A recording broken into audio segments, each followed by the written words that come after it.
Building a coven. As I finished typing my email to Hazel, wherein I asked if she would be willing to buy me a one-way ticket from here to there, Willow came into my ear saying, pleading, I need you to love me like you did. I know I have no right to ask anything of you, but please, just tell me we can get back there. I see all these girls hovering all around you. Please, please, please, please, please, please. Until I finally tell her, we can get back there, don't worry. And Annabella tells her, he loves you. You don't deserve him. And both of us are as upset.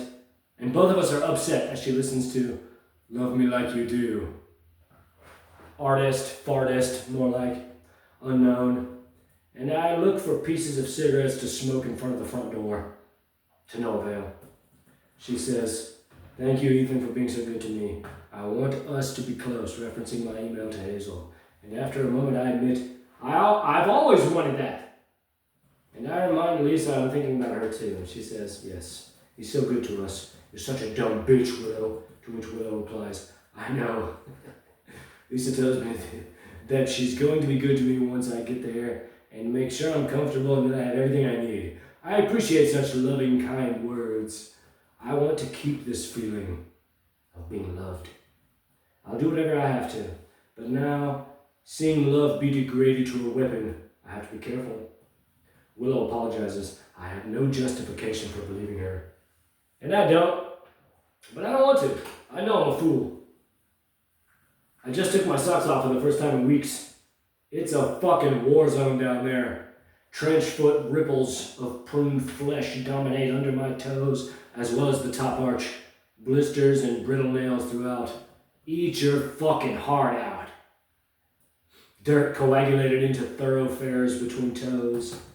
They really are horrendous. They discuss buying me a ticket. I'll start holding my breath. I get the feeling Lisa wants to play Gertrude, and I'm told that is, in fact, true. Lisa is jealous of her. Feels that she got all the breaks and is zeroing in on me to take her piece of Lisa's action. I assure her as best as I'm able I don't want to upset her. I don't want to upset you, Lisa, who also informs me her sister is likely doing this to fuck me. To which Clay says, she's our Willow. I won't do it. Don't worry, Elizabeth, I care about you. And I know it won't hurt you. I know it would hurt you. And so I won't do it. It's easy. I'm yours. That feels so good, Lisa tells me. I love you so much. How can you be so good to us? How can you still be so good to Willow still? I could mention something about psychic communion. As I prepared to reply, Willow decried, you're mine too. And Lisa snapping back, only because you're even luckier than me. Last night was agony. I rested for maybe 14 hours, but slept on the cold grass in the thicket 1 mile from the bus station where I now charge my phone. Willow's so schizophrenic in her emotions. Yesterday, all grace, all kindness, all love. Today, spite, rage, frustration. I awoke hearing a song. I just looked it up. It's called Hot Girl Bummer, Hot Girl Anthem. It's a tacky, bad song. The two of us are very alike, though I loathe to admit it. I often, in states of emotional rhapsody, fall into songs as therapy, as an expression of understanding. She hates how strong I am, how dismissive I am of all that she does, which is, as her father espouses, dig around people's heads and fuck guys, both of which I loathe as an idea. Stealing people's fears is abhorrent. Living in your basest terrestrial compulsions is also abhorrent. They are, in fact, the opposite of magic. My emotions are spiraling.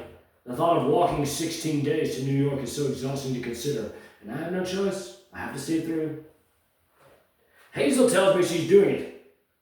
However, I cannot wait forever. I have to begin walking today. Elizabeth, too, is on my mind. She tells me that she loves me, and not to worry about Willow. She comments often on my strength. They all do. But I feel Lisa is the most loving now. We're both crying as she tells me she loves me and needs me. Someone, I believe Willow, thanks me for not mentioning to my sister the Coven. To which I said, she won't even believe the fundamental truth. The Coven is as abstract as it gets. Kalea's in his sphere now too. I had the thought a couple days ago of someone commenting how Alistair's set was so bad, and he told me then that was me, I'm in my fear. And it just flashed through my mind once again just now. I know it must be hard being so empathic and wanting to please everyone and knowing you never can in the arts, but we all know how legendary it is. I'm assured it is only legendary because I made it happen, and I have to get there. Clay assured me before I arrive it won't take that long. I had hoped I could get a bus ticket. Clay assures me I'll be there soon. Q as well. Tells me. You just have to get here. I'll start walking today. I need to find some clothes. Hazel is torn. She wants to help. I need her help.